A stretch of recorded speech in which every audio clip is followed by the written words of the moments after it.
My name is Gretchen Wallace, and welcome to today's presentation. And thank you for joining our webinar, The Science of Uncertainty and Its Impact on Mental Health. It's going to be presented by Dr. Tracey Meyers. For those of you new to the community, welcome. Studio B's mission is grounded in the awareness that companies are made up of people. We believe that everyone, whether you're a janitor, a hospice nurse, or a CEO, deserves overall well-being, a supportive work culture, and access to practical tools for self-care. And we're proud to offer those tools to our clients through private, secure landing pages, through thousands of pieces of on-demand content, and mindfulness experts from around the world. Today's webinar is offered in support of you and your team through these stressful times, and I'd be happy to talk to you about other ways we can help your team flourish together. I'll drop a link in my email address below at the end of the presentation if you'd like to connect. Until then, enjoy the presentation by Dr. Tracey Meyers. And just to give you a little background on Tracey, she's a licensed clinical psychologist in the state of Massachusetts, Connecticut, and New York. She's also a senior facilitator at Studio B. Dr. Meyers has a strong commitment to integrative medicine for mental health and wellness and leads mindfulness and yoga programs for groups, individuals, and professionals in the workplace. She is also a yoga instructor, certified yoga therapist, and meditation teacher. Her latest book, Yin Yoga Therapy and Mental Health, will be released in June. So thank you for being here, Tracey, and thank you for all of our participants today. Enjoy. Thanks, Gretchen, and thank you all for coming today. This topic around anxiety feels really important during these challenging times.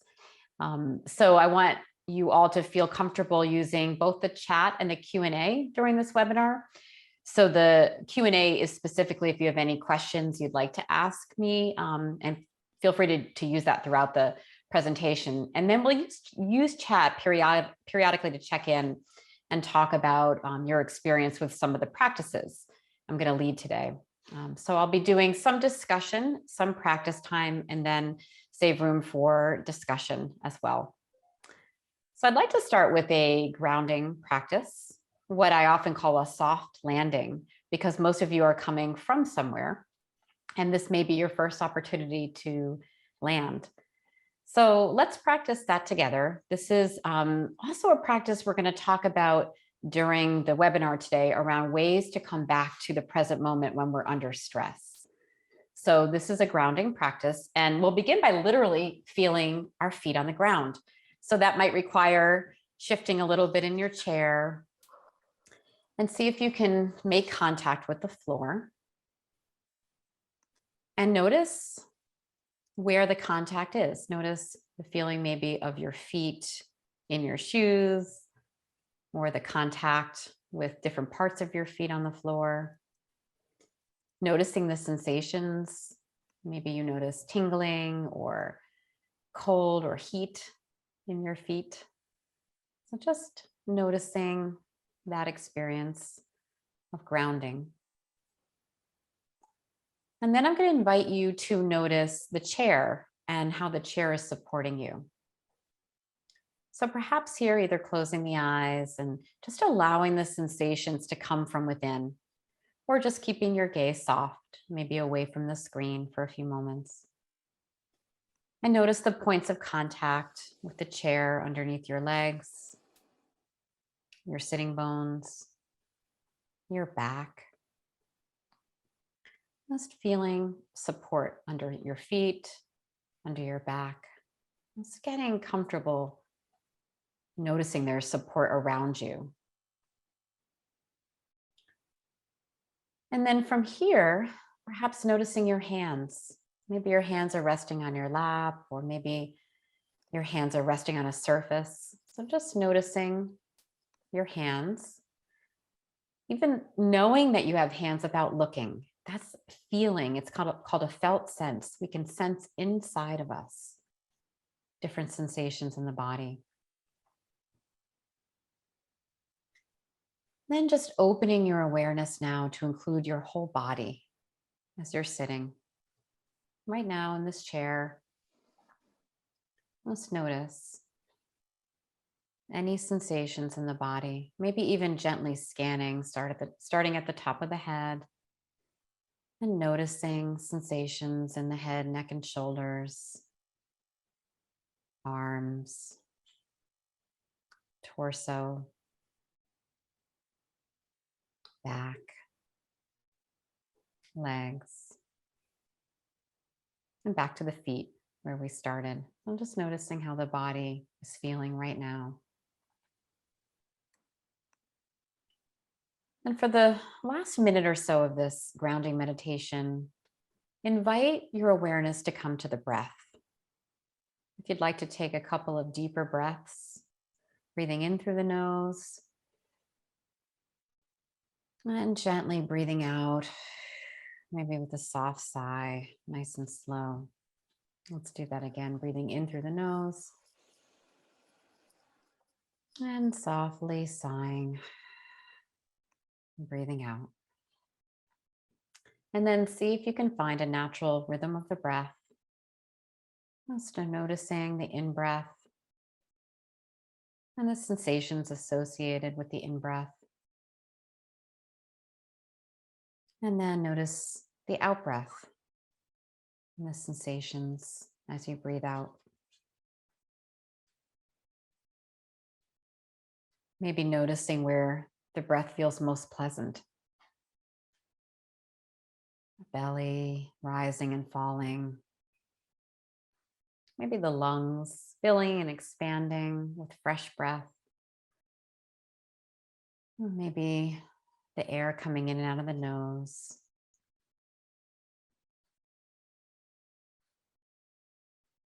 And we'll do this for 3 more breaths.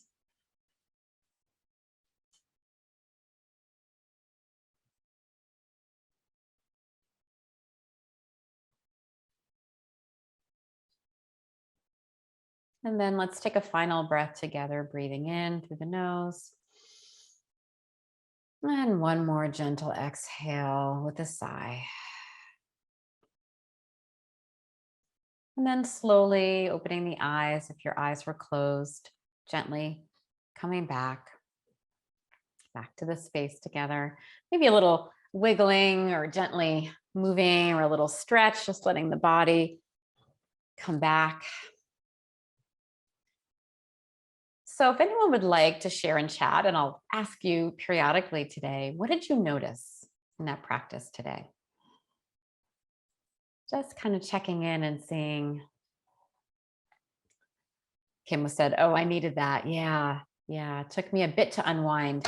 Yeah. And Megan, I want to really acknowledge that the soft landing, we can just start to find a little bit of ease, but often it can take a little bit longer. So it's very common to take sometimes 5-10 minutes even to let the mind start to settle.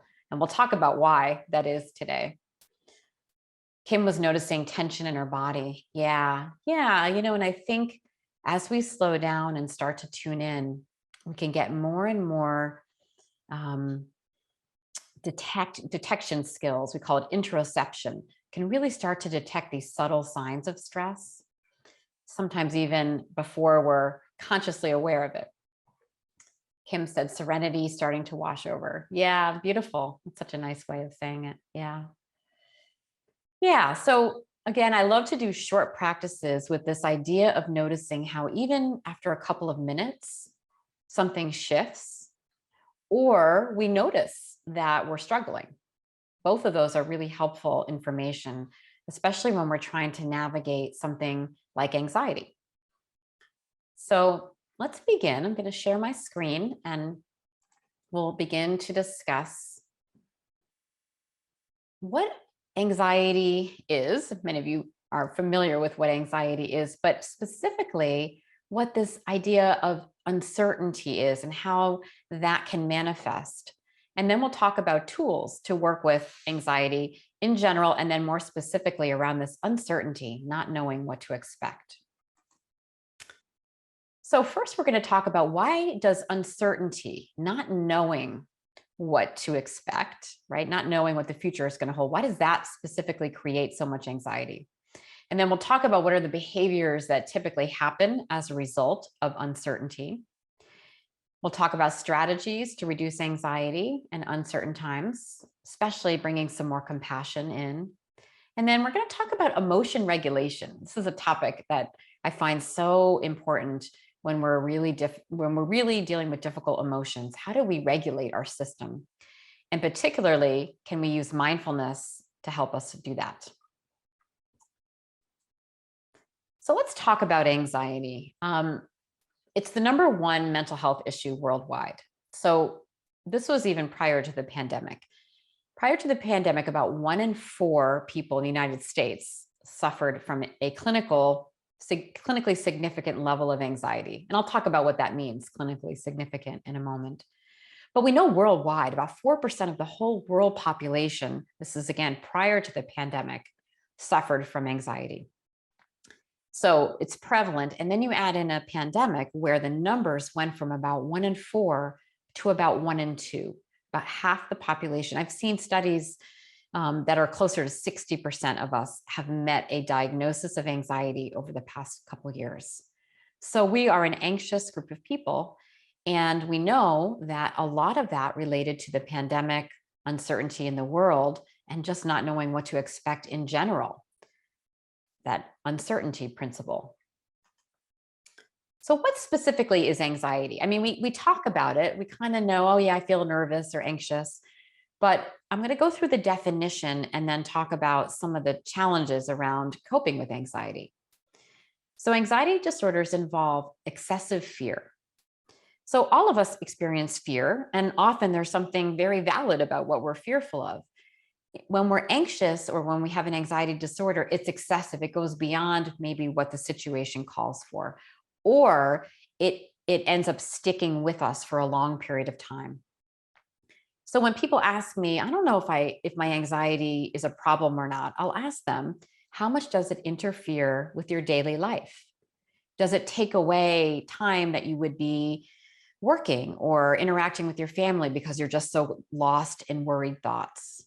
Or does it cause you to avoid situations where you're more likely to get anxious? Like, I'm not going to go to that in-person function because I'm too uncomfortable, right? So avoidance behavior is a big challenge when we're feeling anxious. When we avoid, we feel better, right? Like if I don't go to that work function, for example, in person, I feel better. I don't have to worry that day. But what happens is that then we strengthen our avoidance. In other words, we start to learn how to avoid to feel better. And then we begin to avoid more and more things. So it can become harder and harder to actually get ourselves to do an activity. So an extreme might be agoraphobia, where someone is really locked into their home and has a lot of difficulty leaving. So it's a pattern that can evolve over time. So avoidance behaviors can affect school, it can affect job performance, personal relationships. So that's one of the keys. How much does my anxiety affect my daily life? Okay.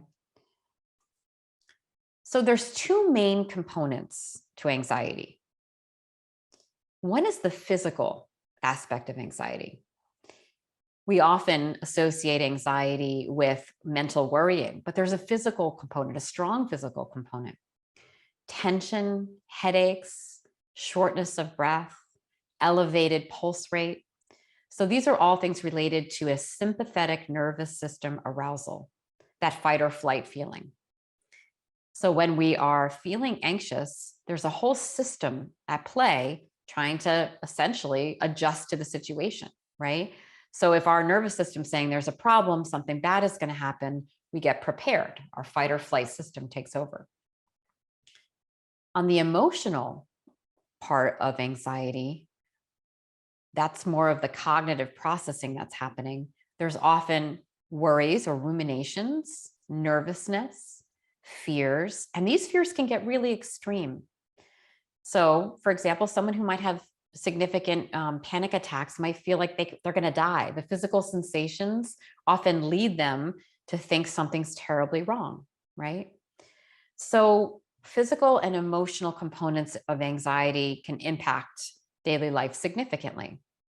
For some of us, we're less aware of physical, and for some of us, we're less aware of emotional. But in either way, it doesn't help us feel very good, right? And the piece I wanted to really offer is that when we're anxious, it affects how we think. We don't think as clearly. It makes it much harder to make decisions, to problem solve, and even to pay attention. And paying attention is so vital. If we're not able to pay attention, then we're not able to take in information and remember it. Many people will say to me, oh, my memory is not good anymore. I feel like I might have a dementia or a neurocognitive disorder or Alzheimer's disease. People can come in really worried about that. But often it is more related to this attentional capacity. If I'm distracted with my thoughts, worries, and fears, I'm not really focused on what someone is saying or doing or information that's coming in. Therefore, I'm not going to remember it. So we have to be able to pay attention long enough to store information into our long-term memory. So what often looks like a memory issue is actually attention related to this anxiety condition. So anxiety is tricky. Even though so many of us struggle with it, it can really wreak havoc with our emotional, physical, and cognitive well-being. So let's talk a little bit more about this anticipatory anxiety, because that's a specific form of anxiety. It's around this uncertainty, and it's related to threat, right? Something bad could happen, might happen, and we don't know. Research shows that the more uncertainty we have about a situation, the less effectively we can handle the situation because we can't prepare. And also, we begin to maybe expect the worst. I'm going to talk about that in a little while as well. So again, the more uncertainty we have, the less effective and the less efficient we are at managing our anxiety. Anticipatory anxiety, this specific kind of anxiety, can lead to panic attacks, but it also can lead to other psychological issues like depression or even physical illness, right? And like I said earlier, during the pandemic, this has been a key issue. This worried or not knowing what the future holds can create a lot of distress on an ongoing basis, right? And so just having compassion, I'm going to come back to compassion, but I want to thread that throughout our conversation today. It's so important to have compassion for yourself. Think about how much stress you've been under these past few years, both on an individual level and from a family level and societal level or a corporate level with your colleagues or with your staff. This has been such a difficult time. And the more uncertain it is, the harder it's been. So we just want to bring a little compassion to that experience. So let's talk about what happens when we have anticipatory anxiety. So there's 5 main areas to consider. So one is a worry, uncontrollable worry, like the worries keep happening. Something like, and I'm going to use the pandemic here, but of course we can put anything in here. You could put financial or job stressors. Uncontrollable worries. What if I get sick? And uncontrollable means these worries cycle over and over again. In fact, it almost can feel like a broken record. And we can't stop them. We might say, oh, all right, Tracey, stop thinking about that. But that doesn't usually work. In fact, that can even create a little bit more discord in our system. Has anyone ever tried to like stop thinking about something? You know, like try it right now. Like if you can imagine not thinking about a pink elephant in the room. Okay, don't think about that at all. It's hard, right? As soon as I said that, it's like, well, the mind is going to think about the pink elephant. So again, a moment of compassion for this uncontrollable worry, like that's painful. The second is that we begin to have like a threat detection system on guard, looking for potential danger signs. This is that nervous system response. In the beginning, I put frequent temperature checking. In the beginning of the pandemic, before we had tests and everything, I used to take my temperature. I'm like, you know, that will help me feel better. And I take my temperature because that was like the only way to know if you were sick at the time. I take my temperature and then I'd feel better when it was 97, but then a few minutes later, I'd start to feel anxious again, right? So it's like, that doesn't really help, but there's this hypervigilance. Deficient safety learning. Like again, and I'm not getting into the mask wearing or not wearing, but just this idea of like, well, I'm going to get sick anyway, or, you know, I'm not going to bother. So we just kind of put our head down, or, you know, this, we could apply this to anything, any safety kind of behavior, like seat belts, or, you know, something where being extra cautious, bike helmets. It's like, this could happen anyway, so I won't do it. Avoidance. We talked about this before too, like I got exposed, but I won't take a test because I don't want to know, right? Which is, again, understandable. This isn't to point blame at ourselves. It's just to understand that it's very painful when we have anticipatory anxiety and we try to cope with it as best we can. And finally, we're reactive to even small situations, right? So small things can set us off. So we know we're at the end of the line when even like a small thing like an extra phone call that you have to make, or an extra demand, or when you walk up into your daughter's room and it's messy. Oh yeah, that happened to me yesterday, right? These little things, like you're like, you know, you can feel the nervous system get alarmed. And that is often because our system's already hyper vigilant and hyper reactive. So again, just an opportunity to pause and notice how that feels. You know, how does it feel to recognize that we're struggling, and maybe bringing a little bit of compassion to yourself if any of these, you know, resonate with you. So researchers have looked at the main ways that we cope with anticipatory anxiety. And as you'll see, they have positives and negatives to them. And each of them are just ways we cope. So if any of these apply to you, it doesn't mean, oh, that's terrible that you're doing that, but just understanding this is what a nervous system does under stress. So one is called bracing. If I prepare for the worst, I'll be prepared. I was working with a law student the other day, and they are preparing to take the bar exam. And they said to me, I'm going to fail. I'm already positive I'm going to fail. And because I know I'm going to fail, I'm not going to even apply for a job until maybe next year when I actually pass the bar. So the student was preparing, kind of trying to prepare themselves, but at the same time, that strategy also made them not apply for a job. So I challenged them gently. I just said, can you imagine if you did pass, what would happen?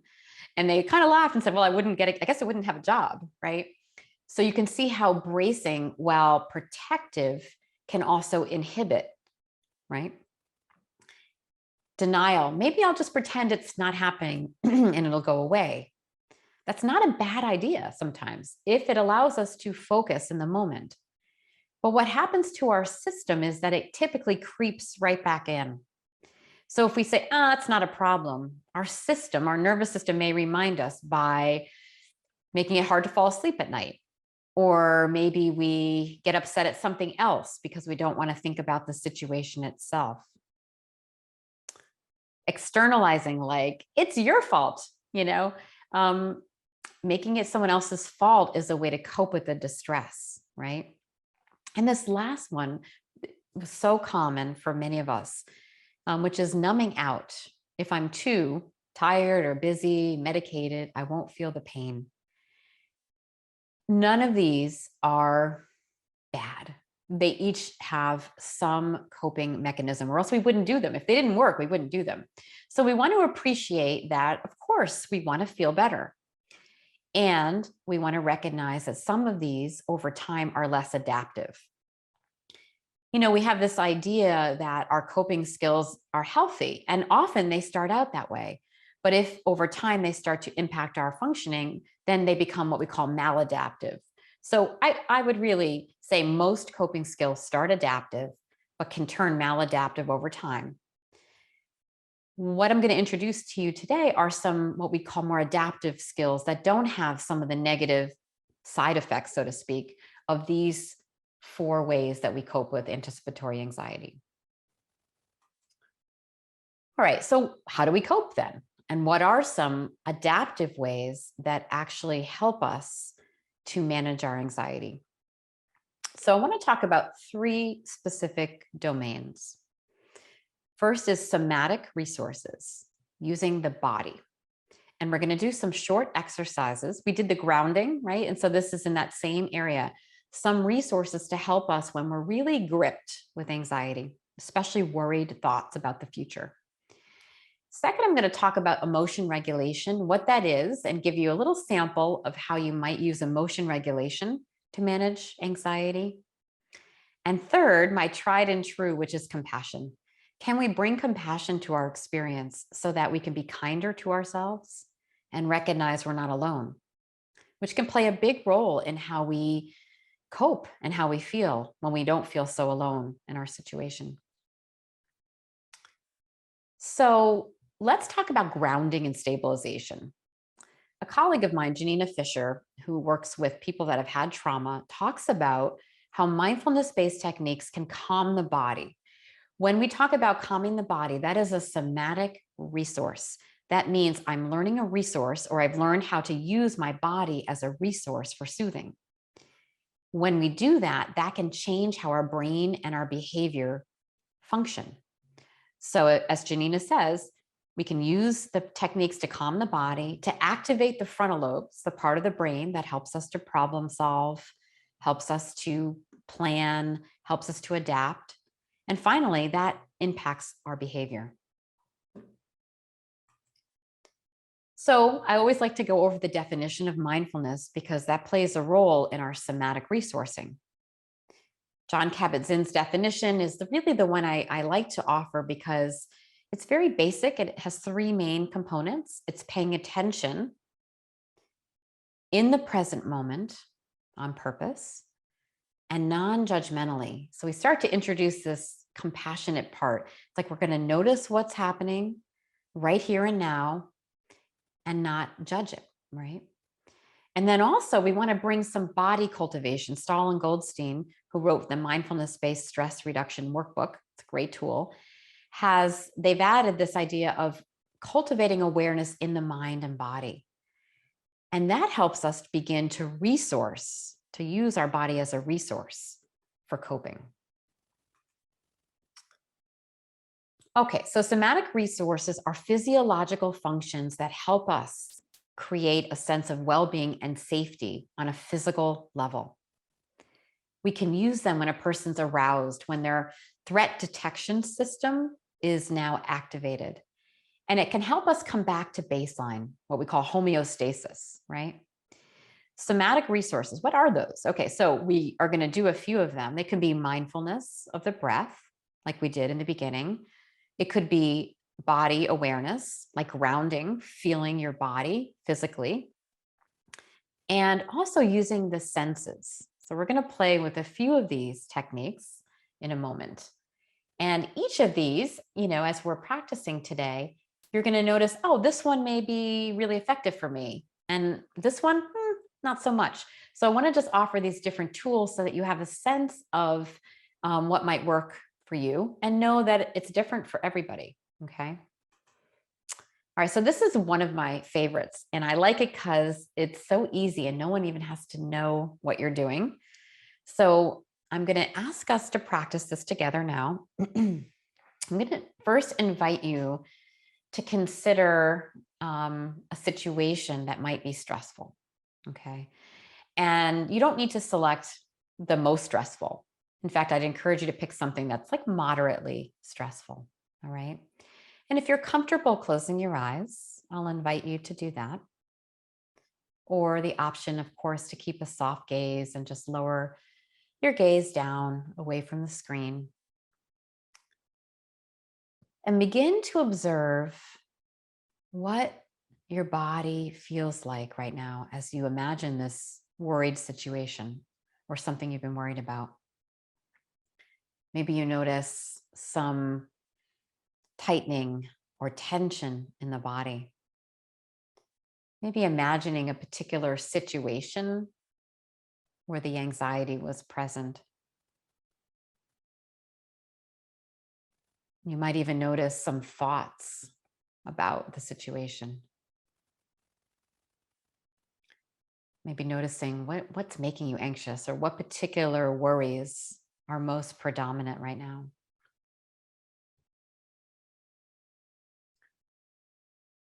So now I'm going to invite you to do a short practice. So we're going to gently begin to notice our feet on the floor and press gently into your left foot. And notice the sensations from the foot all the way up to the left glute, really activating that left leg. And then gently release. And then press into the right foot and activate the entire right leg from the foot all the way up to the right glute, activating. And then gently release. And then take a breath, breathing in through the nose. And gently, slowly breathing out through the nose. And then when you're ready, you can gently open your eyes and come back. So I'm curious, what did you notice? What did you notice?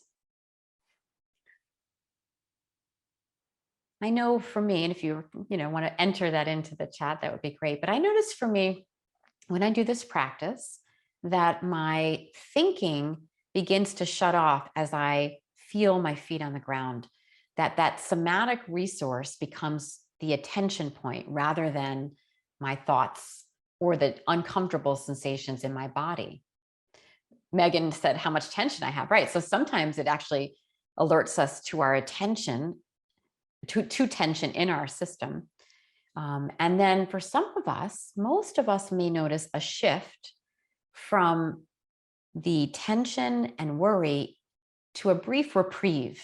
And that's what I love about this practice. You can do it over and over again. Sometimes I'll have clients do this 10, 15 times within an hour if they're finding a lot of anxiety. Present moment, right? Exactly. Megan, you hit the nail on the head. It quickly and effectively brings us back to the present moment. We feel the ground, we feel the present moment. The body and the sensations in the body are always in the present moment. And interestingly, our thoughts are not. As soon as we notice a thought, it's usually something that happened before, what we call a rumination, or it's a worry about the future, this anticipatory anxiety. So interestingly, when we can get away from those thoughts, we have a moment where we're not anxious. So you can do this many times a day. And each time we do that, we start to retrain our nervous system to come back to homeostasis, somatic resourcing. All right, this is another one that I like. So if you're able to participate again, at any point, if these feel too much, you can just read the slide along with me. And, first of all, this is really about learning. So, don't feel like you have to do any practices that you may not be up to today. But if you're open and would like to try, this is called creating a safe container. And this comes from some of the trauma trainings that are really helpful around bringing us back to the present moment. So if you're comfortable closing your eyes or softening your gaze again, sit comfortably for a few moments and let's take a few breaths together. Breathing in through the nose and gently breathing out. And let's do that for 2 more rounds of breath.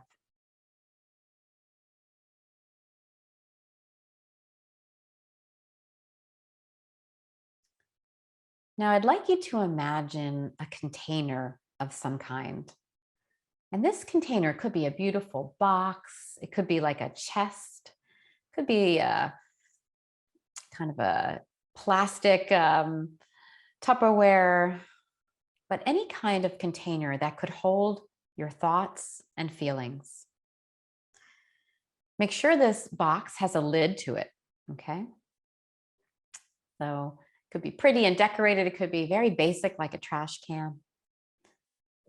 And imagine for a moment putting any of your anxious, difficult, or worried thoughts in that container.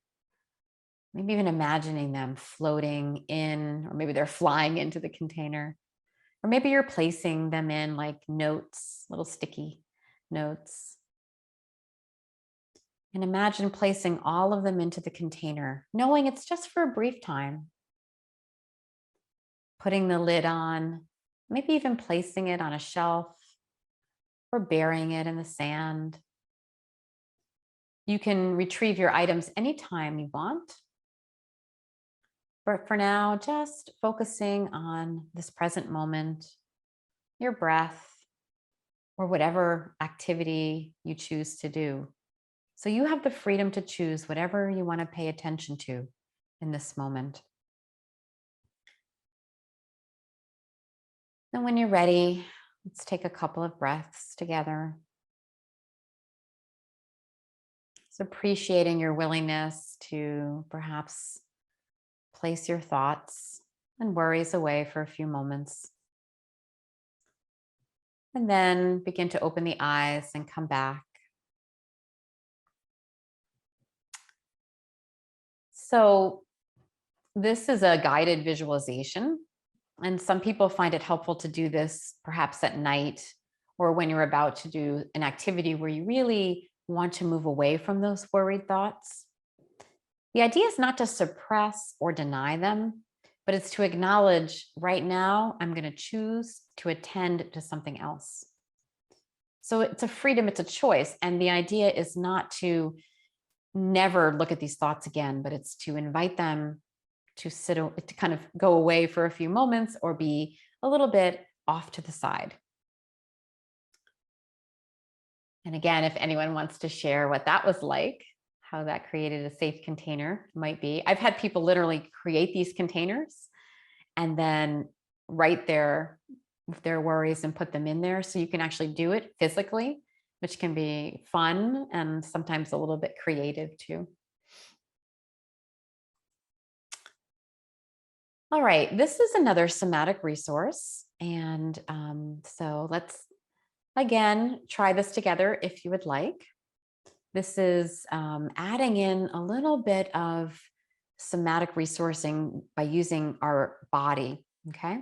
So sitting comfortably in the chair, and if you can invite your eyes to close or keep them soft, we'll take a couple of nourishing breaths. Seeing if we can slow our breath down now. Breathing in to a count of 4. And breathing out to a count of 4. Nice and slow.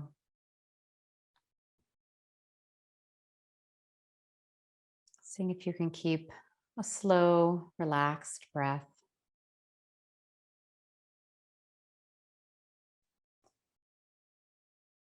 And now hold your hands gently out in front of you with your palms up, okay? And imagine holding all of your anxious or upsetting thoughts you had today. For some of us, we might feel, oh, our hands even start to lower a little bit. So feeling the heaviness, and we'll do that just for about 3 breaths, just imagining all those thoughts right here in your hands.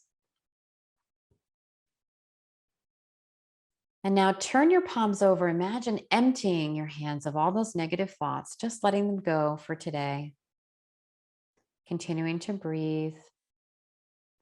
And then open your palms up again, this time just receiving positive energy, positive thoughts, positive feelings.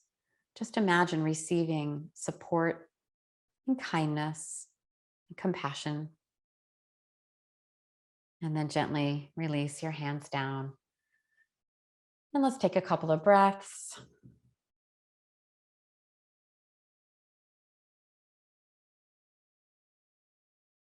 Notice how that practice went. Again, feel free to share any experiences you may have had. I was just noticing this idea of, it can feel even just a moment of reprieve, right? Just a moment of reprieve. Yeah. So Gretchen was saying some of my worries feel like wild creatures. Yes. And they are going to escape. And the thing is, that's okay, right? Yeah. Containment for now. And we'll come back to them when we have more resources. So when we're resourced, when we're calmer in our body, we have more capability to work with those wild creatures, right? We can even befriend them eventually.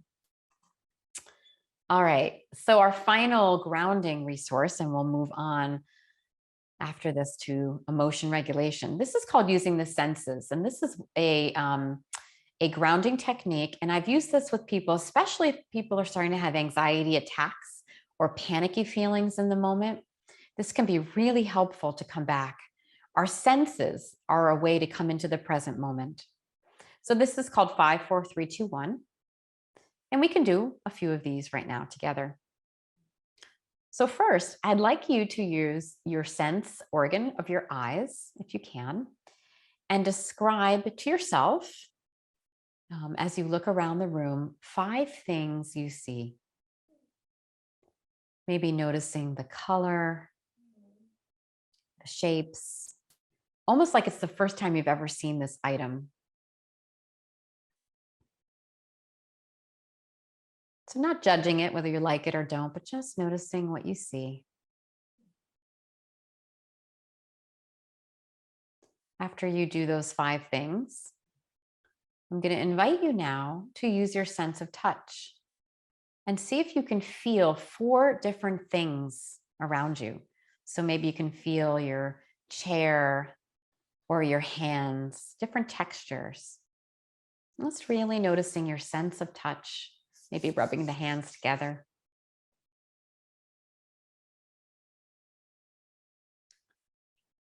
And then perhaps noticing 3 sounds that you're experiencing right now.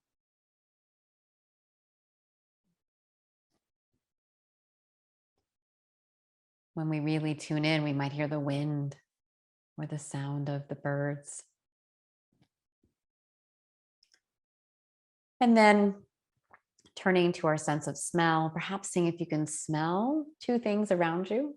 Sometimes the soap, our own soap or laundry detergent, or maybe the fresh air if you have your windows open today. And finally, taste. So maybe you can take a sip of something and see how that tastes.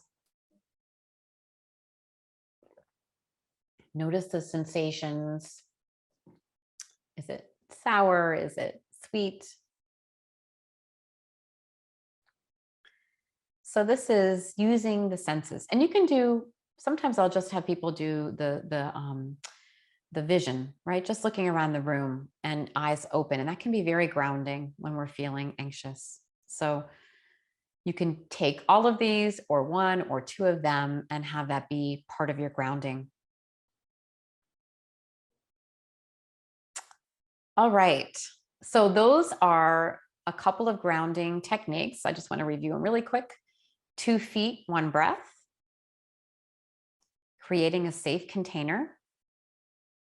Palms up, palms down, and using the senses. Okay. And I would add just that grounding we did in the very beginning, just feeling our feet on the floor and sitting on the chair. So 5 techniques that can help us within a few moments to come back to the present moment. Now, that doesn't mean that it's not going to, like the wild creatures aren't going to come back, but each moment that we're not activated is a reset for our nervous system.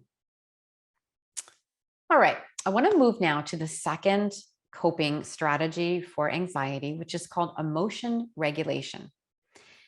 This term really came into being during the 1990s when a psychologist named Marsha Linehan created something called dialectical behavioral therapy. So some of you may know that term, DBT. It's a very well-researched, highly respected form of psychotherapy that integrates mindfulness and cognitive behavioral therapy. And specifically, it's designed to help with challenging emotions and even extreme behaviors. Extreme behaviors might be anything from self-harming thoughts to binge drinking. So anything that could actually create harm in the system. And one of the core categories of this model is something called emotion regulation. And the definition is simply to improve our capacity to regulate intense or extreme emotions.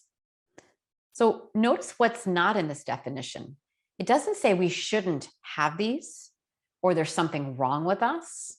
Like you shouldn't have, we got to get rid of. Doesn't say any of that. We don't have to get rid of. There's not something wrong. It's to improve our capacity to be with or regulate. Okay. So it's important to know because people sometimes feel embarrassed or ashamed if they have intense anxiety or intense emotions. And this idea is no, there's nothing to be ashamed of, and we can learn how to regulate using some coping skills. And interestingly, all of these other modules in DBT, mindfulness, distress tolerance, and interpersonal effectiveness, they all touch on this. Each of them have skills that can help us essentially cope with our feelings more effectively. So I'm going to teach you or show you an emotion regulation skill from DBT that I like. It's really simple. DBT has simple coping skills. So there's also a lot of acronyms in DBT. So this one is called ABC, please. ABC, please. That's the name of the skill. So the A is accumulate positives. This idea is really that we need to have enough pleasurable and enjoyable activities in the day to combat our anxiety. Researchers have found that we need about 5 positive activities or interactions to overcome even one negative interaction. So what does that mean? It means we need a lot of positive things happening throughout our day. And that alone can begin to help us regulate. So the more positive things we're actually doing, the less likely we are to have extremes, and the more likely we're going to be able to manage more effectively. So thinking about, do I have that 5-to-1 ratio? Most of us don't, right? Realistically. But what if during your free time the rest of the day, maybe you have an hour this evening, maybe you would go to begin gardening, or you would take a walk or watch a funny movie, right?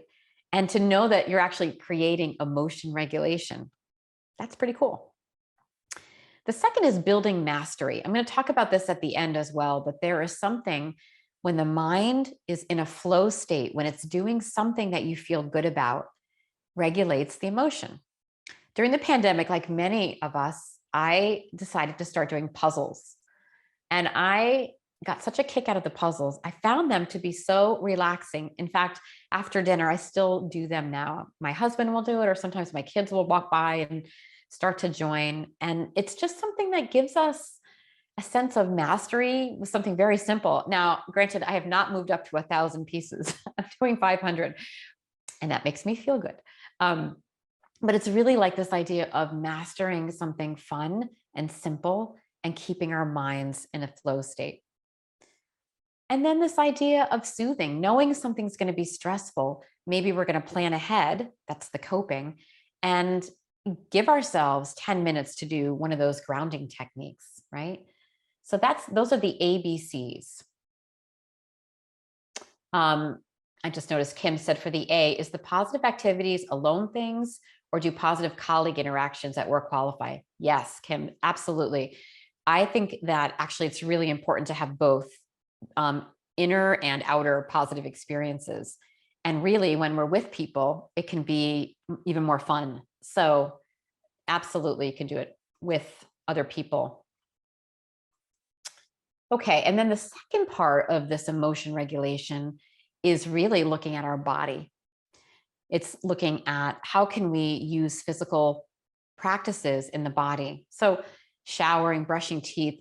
Now this seems like, well, yeah, but when you are feeling distressed, sometimes it's hard to even do those things. I have a client and we do DBT together. And when she is feeling really depressed or really gripped with anxiety, it's hard for her to get up in the morning. So she and I usually will take this particular teaching and we'll go through the pleas and we'll write out exactly what she needs to do today so she feels better. And this is where we start. So we don't try to work with her thoughts. We don't try to do grounding or mindfulness. We literally start with, what are we going to do physically? Let's make sure you're eating. Let's make it a low energy day. We don't have to do challenging things. So it might be an avoidance day just to not overwhelm. Let's get good sleep and let's just gently move the body. So this is like a home base, a place you can come to when you're really feeling low or overwhelmed. So you can see from, I'm going to go back here. You can see from this exercise, um, the ABCs and please, that it's very basic. None of these are, necessarily difficult to do, but we forget them when we're distressed. So DBT asks us or invites us to practice these skills on a regular basis.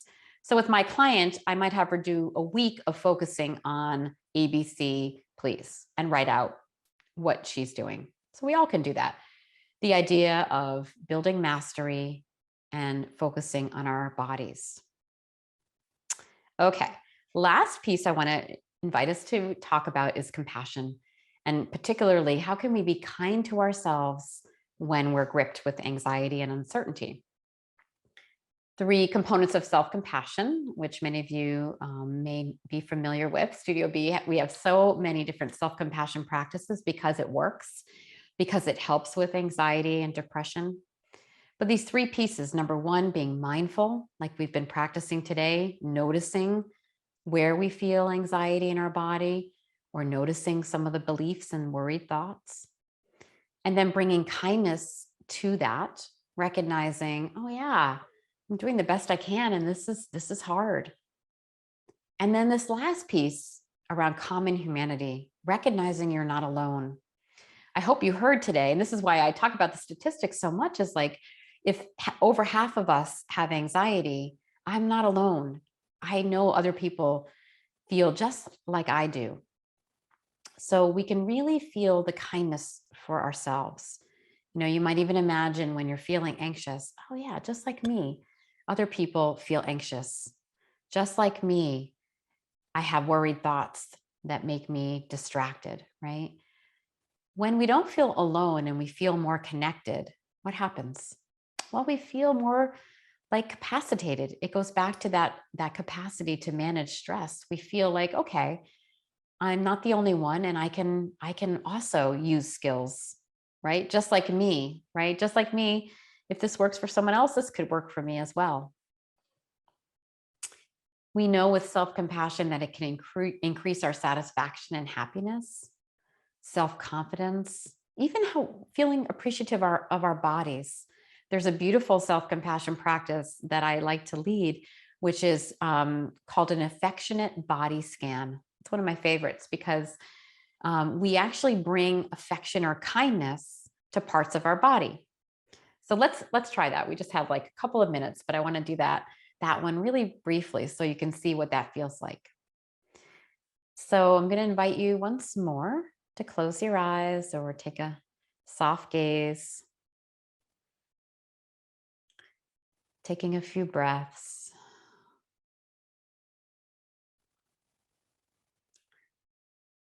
And once again, just like we started today's practice, I'd like you to feel your feet on the floor. And as you feel into your feet, I'd like you to imagine all the steps your feet have taken today, this week, this month. Maybe imagining times where you've walked, skipped, danced, run, went upstairs, moved to hit a tennis ball. All of the different things our feet allow us to do, come into tree pose in yoga. And then imagining sending affection to our feet, maybe even saying something like, may my feet be happy. May my feet be well. Really, may my feet be happy. Think about it, just like these feet work so hard, right? All right, and then we can open our eyes and come back.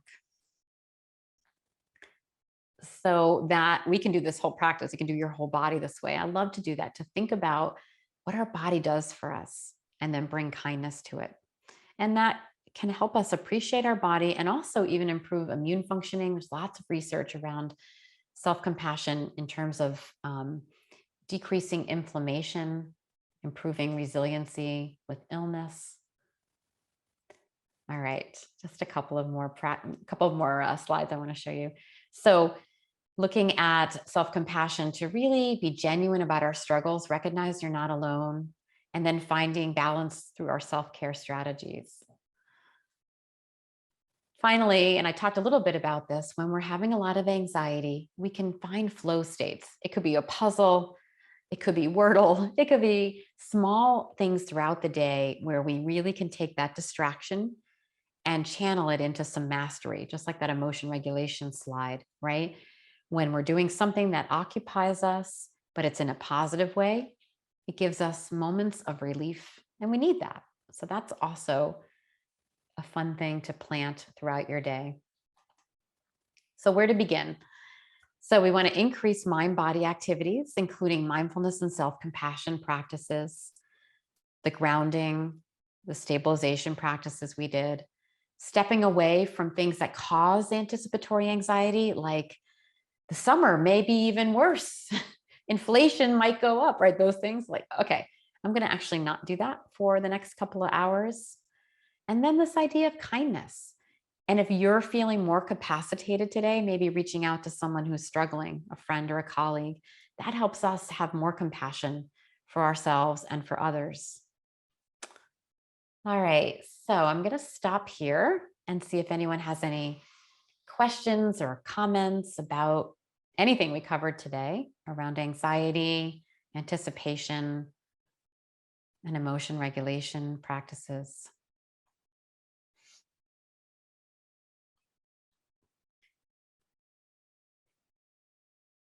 And my hope is that even just trying one or two of these, seeing how that affects you, this takes a little bit of time.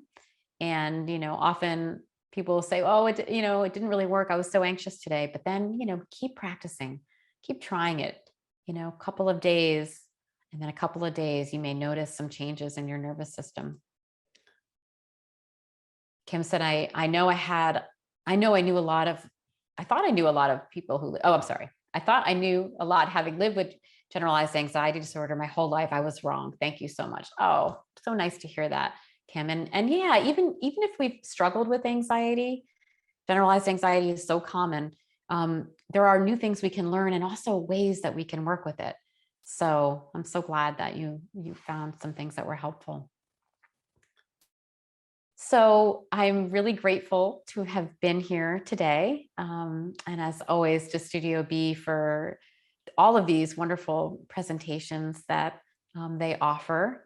A couple more of you. Megan said, taking a few deep breaths in a moment of stress truly makes the biggest difference. Remembering you're not alone is life-changing. Yeah. Yes, that is that take home for all of us, right? Just like me, other people feel this way too. Thank you from the bottom of my heart. Yeah. Thank you. And thank you, Tracey. I mean, this was wonderful. And yeah, just looking at the comments and, thank you to everybody who is able to join us today. We hope that this webinar felt supportive as we navigate through the uncertainty that is living in 2022. As a special thank you for participating in today's event, we'd love to share Studio B with your team in recognition of Mental Health Awareness Month. How can we carry this into every month of the year?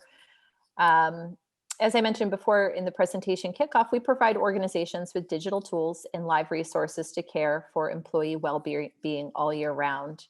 If you sign up your team for any of our digital products this month in May, we'll include an on-demand program that provides your team with resources to reduce stress, anxiety, and overwhelm in as little as 3 minutes a day. Just really, tuning into some of the practices that Tracey led you through today. So in the chat, I have my email and a link to our site for more information on pricing. You'll also get a follow-up email from us with some additional information and a link to a recording of today's session. So if you want to go back and revisit anything or share it with individuals on your team. So again, thank you to Tracey and thank you to everyone that joined us today. I hope the rest of your week is full of ease. Thanks, everyone.